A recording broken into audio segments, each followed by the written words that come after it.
बच्चों बच्चों आज हम अष्टवें पाठ है 8वां पाठ पढ़ने जा रहे हैं, जिसका नाम संख्या ज्ञानम, संख्या का ज्ञान। बच्चों, संख्याओं का प्रयोग विशेषण के रूप में होता है, अतः विशेष्य के लिंग, विभक्ति और वचन के अनुसार ही संख्यावाची विशेषण शब्द का लिंग, विभक्ति और वचन होता है। 1 से 4 तक के शब्दों के रूप तीनों लिंगों में चलते हैं। 5 से आगे सभी संख्यावाची शब्दों के रूप तीनों लिंगों में समान होते हैं। बच्चों, मैं दोबारा से रिपीट करता हूँ। संख्या का प्रयोग विशेषण के रूप में प्रयोग होता है, जिसे संख्यावाची विशेषण कहते हैं। जैसे 4 पुरुष, 3 बच्चे, 4 महिलाएं, 2 व्यक्ति। तो बच्चों, जो भी अभी आपके सामने मैंने उदाहरण बताए हैं, उनमें 2, 4, 5 ये सब विशेषण के रूप में प्रयोग किए गए हैं, अतः हम इन्हें संख्यावाची विशेषण भी कहते हैं। बच्चों, अभी भी बताया है कि विशेष्य के लिंग के अनुसार, वचन के अनुसार और विभक्ति के अनुसार ही संख्याओं का लिंग, विभक्ति और वचन होता है। 1 से 4 तक के शब्दों के रूप, 1 से 4 तक की संख्याओं के रूप लिंगों के अनुसार बदलते हैं। लिंग 3 होते हैं, पुल्लिंग, स्त्रीलिंग और नपुंसकलिंग। तो बच्चों, 5 से आगे सभी संख्यावाची शब्दों के रूप तीनों लिंगों में समान होते हैं, उनमें कोई परिवर्तन नहीं होता। अब हम पुल्लिंग और स्त्रीलिंग और नपुंसकलिंग इनके अनुसार इन 1 से 4 तक की संख्याओं का प्रयोग देखेंगे। ध्यान से सुनना। एक है बालक है पठती, एक बालक पढ़ता है। बच्चों, यहाँ पर एक है बालक है पठती, एक बालक पढ़ता है। तो एक है बालक है, यह बालक शब्द पुल्लिंग है और उससे पहले एक को हमने एक है लिखा। मूल शब्द एक होता है, तो हमने पुल्लिंग बनाया एक है। क्यों बनाया? क्योंकि बालक शब्द पुल्लिंग है, बालक है बना पुल्लिंग में, इसलिए अभी अभी ऊपर बताया गया था कि विशेष्य के अनुसार ही संख्याओं में भी लिंग का प्रयोग किया जाएगा। अतः बालक के अनुसार ही एक को हमने एक है बनाया। स्त्रीलिंग, एका बालिका पठती। बच्चों, एक लड़की पढ़ती है।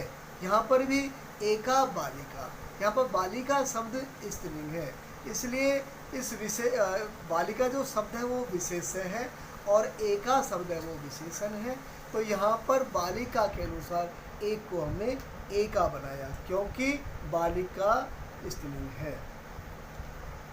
नपुंसकलिंग, एकम फलम अस्ति, एक फल है। यहाँ पर देखिए, फलम शब्द नपुंसकलिंग है, अतः हमने एक शब्द को एकम लिखा, इसको भी हमने नपुंसकलिंग बनाया, क्योंकि विशेष्य के अनुसार ही संख्या का भी लिंग परिवर्तन हुआ है। द्वौ गजौ गच्छत है, 2 हाथी चलते हैं। यहाँ पर भी देखिए, द्वौ गजौ, 2 हाथी।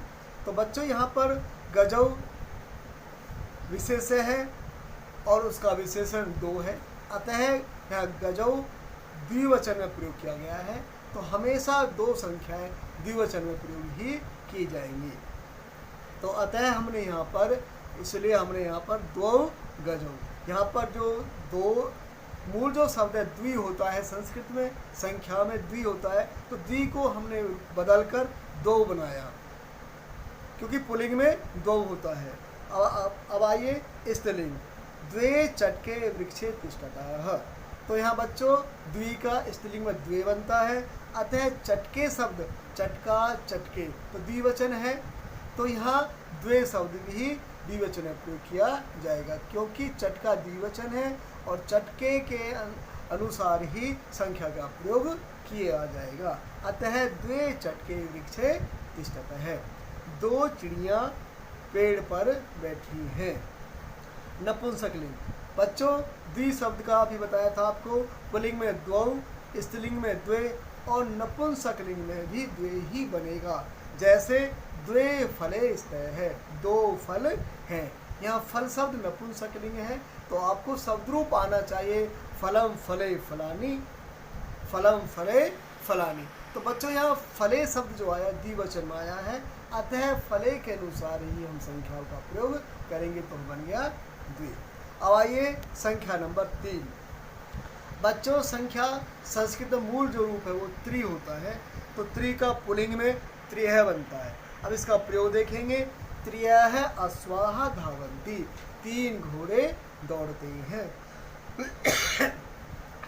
तो बच्चों हमेशा 3 जो संख्या है उसका बहुवचन में ही प्रयोग होता है, अतः यह अश्व शब्द जो है अश्वाः बहुवचन है और पुल्लिंग है, और 3 जो त्रि शब्द है उसका पुल्लिंग में त्रय बना, तो हमने बनाया त्रयः अश्वाः धावन्ति, 3 घोड़े दौड़ते हैं। और भी कोई भी आप शब्द लगाओगे पुल्लिंग का तो बहुवचन में ही प्रयोग करोगे, उसके साथ त्रय ही लगाओगे। स्त्रीलिंग, अब स्त्रीलिंग में त्रि का तिस्रः बनता है स्त्रीलिंग, तो तिस्रः शिक्षिकाः आगच्छन्ति, 3 अध्यापिकाएं आ रही हैं। तो बच्चों यहाँ पर देखिए शिक्षिका शब्द स्त्रीलिंग है, और इसलिए त्रि जो मूल शब्द है संख्या का वह तिस्रः बना, तो हमने कोई भी स्त्रीलिंग शब्द आप प्रयोग करोगे तो उसके साथ तिस्रः का ही प्रयोग करोगे। यदि 3 संख्याएं आएंगी सबके साथ स्त्री सबके साथ, तो आप तिस्रः का ही प्रयोग करेंगे, क्योंकि त्रि का स्त्रीलिंग में तिस्रः बनता है। तो बच्चों 3 शिक्षिकाएं आ रही हैं या फिर आती हैं। त्रीणि फलानि सन्ति, 3 फल हैं। तो बच्चों 3 फल, तो फल शब्द क्या नपुंसकलिंग है, बहुवचन फलम फले फलानी। तो जो त्रि शब्द है संख्या में उसका जो मूल रूप त्रि है, तो नपुंसकलिंग में त्रीणि बनता है। कोई नपुंसकलिंग वस्तु आएगी तो उसके साथ में त्रीणि का प्रयोग ही करेंगे। तो बच्चों अब इससे संबंधित मैं आपको कुछ अन्य प्रश्न बोलने जा रहा हूँ, ध्यान से सुनिए, और वे प्रश्नों के उत्तर आपको स्वयं देने हैं और प्रयत्न करना है कि आप नकल न करें। अन्य प्रश्न, संख्या का प्रयोग किस रूप में होता है? प्रश्न नंबर 1, संख्या का प्रयोग किस रूप में होता है? नंबर 2, संख्यावाची शब्दों का प्रयोग किसके अनुसार होता है? नंबर 2 प्रश्न, संख्यावाची शब्दों का प्रयोग किसके अनुसार होता है? प्रश्न नंबर 3, कितनी संख्याओं के रूप लिंग के अनुसार बदलते हैं? कितनी संख्याओं के रूप लिंग के अनुसार बदलते हैं?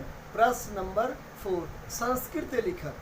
बच्चों मैंने आपको ये बताया था कि 1 से 4 तक की संख्याएं विशेष्य के अनुसार बदलती हैं, उसके बाद नहीं बदलती हैं। अतः मैं आपको अब ये जो प्रश्न बताने जा रहा हूँ ये आपको संस्कृत में लिखने हैं।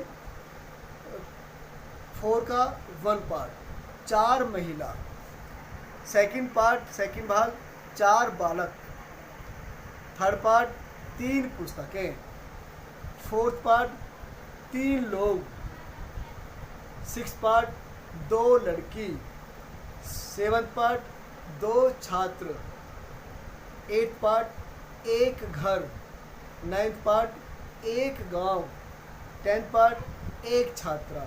तो बच्चों इस तरह से आप लोगों को 1 से 4 तक की संख्याएं जो मैंने अभी समझाई थी इसके अनुसार ये प्रश्न दिए गए हैं। अतः आपको ये प्रश्न अवश्य अपने अनुसार, अपनी बुद्धि के अनुसार समझ करके लिखने हैं। अब आगे देखते हैं। आगे देखिए कि 1 से आगे 1 से 4 से जो आगे संख्या है उनका प्रयोग किस तरह से होता है, वो बदलते हैं या नहीं बदलते हैं। बच्चों ध्यान से सुनिए, अभी 1 से 4 तक की संख्याओं के अन्य उदाहरण देखिए आप, उसके बाद हम आपको 1 से 4 तक की संख्याओं के बाद उनका प्रयोग देखेंगे। चत्वारः बालकाः खेलन्ति, 4 बालक खेलते हैं। तो बच्चों चतुर संख्या संस्कृत में जो मूल रूप होता है संख्या का चतुर होता है, इसका अर्थ 4 होता है। तो इसका पुल्लिंग में बनता है चत्वारः है, स्त्रीलिंग में बनता है चतस्रः है और नपुंसकलिंग में बनता है चत्वारि। तो बच्चों अब इनका प्रयोग हम देखेंगे। पुल्लिंग में चत्वारः बालकाः खेलन्ति, 4 बालक खेलते हैं। अब स्त्री देखिए, चतस्रः कन्याः खेलन्ति, 4 लड़कियां खेलती हैं। कापाटिकायां चत्वारि पुस्तकानि सन्ति। अलमारी, कपाटी का आयाम इस बच्चों होता है अलमीरा। तो अलमीरा में चत्वारि पुस्तकानि सन्ति, 4 पुस्तकें हैं। अब आइए बच्चों, मैंने अभी आपको 1 से 4 तक की संख्याओं का प्रयोग लिंग के अनुसार समझाया। आपको ध्यान में रखना है, मैं दोबारा से दोहराता हूँ 1 से 4 तक की संख्याओं को। बेटा, एक मूल रूप एक होता है, उसको एक है पुल्लिंग में, एका स्त्रीलिंग में और एकम नपुंसकलिंग में बनता है। संख्या नंबर 2, दो का मूल रूप द्वि होता है, द्वि। तो द्वि को पुल्लिंग में द्वौ, स्त्रीलिंग में द्वे और नपुंसकलिंग में भी द्वे होता है। आइए संख्या नंबर 3, तो 3 का मूल रूप त्रि होता है। छोटी की मात्रा है बच्चों की तरफ है तो त्रि बनता है, बड़ी की मात्रा नहीं है कि त्रि में कई बच्चे बड़ी की मात्रा का प्रयोग करते हैं, तो ध्यान रखना है छोटी की मात्रा प्रयोग होगी त्रि। तो पुल्लिंग में त्रि का त्रिय है, स्त्रीलिंग में तिस्रे है और नपुंसकलिंग में त्रीनी। संख्या नंबर 4, इसका मूल रूप चतुर होता है बच्चों, चतुर में 4, तो इसका पुल्लिंग में चत्वारे है, स्त्रीलिंग में चतस्र है और नपुंसकलिंग में चत्वारि बनता है। अब 1 से 4 के बाद जो संख्याएं हैं बच्चों, उनका रूप लिंग के अनुसार कोई परिवर्तन नहीं होता। चाहे कोई भी लिंग आ जाए, चाहे पुल्लिंग हो, नपुंसकलिंग हो या स्त्रीलिंग हो, आपको जो संख्या आप याद करते हैं, जो आपको संस्कृत में आपने याद किए हैं, वो ज्यों की त्यों आपको इन शब्दों के साथ विशेषण के रूप में प्रयोग कर देनी है, उनमें कोई परिवर्तन नहीं होगा। जैसे पंच वृक्षः सन्ति, 5 वृक्ष हैं। पुल्लिंग में देखिए पंच कन्याः क्रीडन्ति, 5 लड़कियां खेलती हैं। यहाँ स्त्रीलिंग में देखिए पंच को पंची रहा, पंच क्रीडकानि सन्ति, 5 खिलौने हैं। और यहाँ नपुंसकलिंग में देखिए पंच को पंची रहा है। अतः हम कह सकते हैं कि 1 से 4 के बाद जो संख्याएं हैं वो विशेषण के रूप में प्रयोग तो होती है, परंतु विशेष्य के अनुसार परिवर्तन नहीं होती है, अतः वो अव्यय कहलाती है, उनमें कोई परिवर्तन नहीं होगा। तो आपसे पूछा जाएगा कि 1 से 4 तक की संख्याओं के बाद जितनी संख्याएं उन्हें क्या कहते हैं बच्चों? अव्यय कहते हैं, ये ध्यान रखना है। अब हम और पढ़ते हैं, ध्यान से सुनना। आपको 1 से और 100 तक जितनी भी गिनते हैं वो सभी वाक्य में प्रयोग आपको बताए जाएंगे हम, और ध्यान से सुनिए।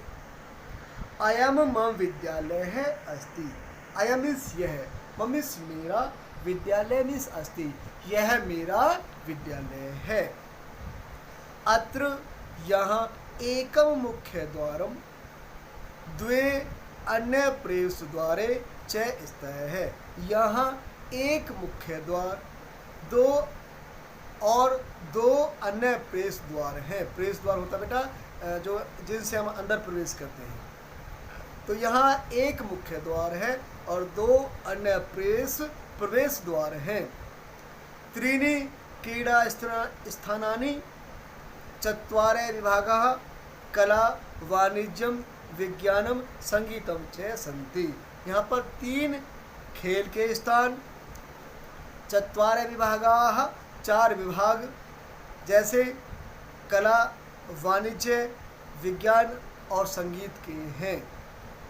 बच्चों, मम विद्यालय, मेरे विद्यालय में पंचतलानि सन्ति, 5 तल हैं। 5 तल मीन्स फ्लोर, 5 फ्लोर। तो मम विद्यालय, मेरे विद्यालय में 5 तल हैं। प्रथमे तले, पहले तल पर, 6 कार्यालयाः, 7 प्रयोगशालाः च सन्ति। प्रथम तल पर 6 कार्यालय और 7 प्रयोगशाला हैं। द्वितीय तले, दूसरे तल पर, संगीतस्य, संगीत के 8 कक्षाः सन्ति, 8 कमरे हैं। यत्र विभिन्नानि वाद्ययंत्राणि अपि सन्ति, जहाँ विभिन्न वाद्य यंत्र भी हैं।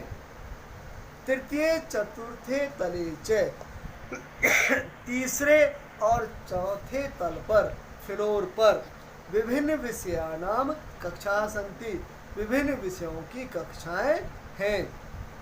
छात्राः अत्र पठन्ति, छात्र यहाँ पढ़ते हैं।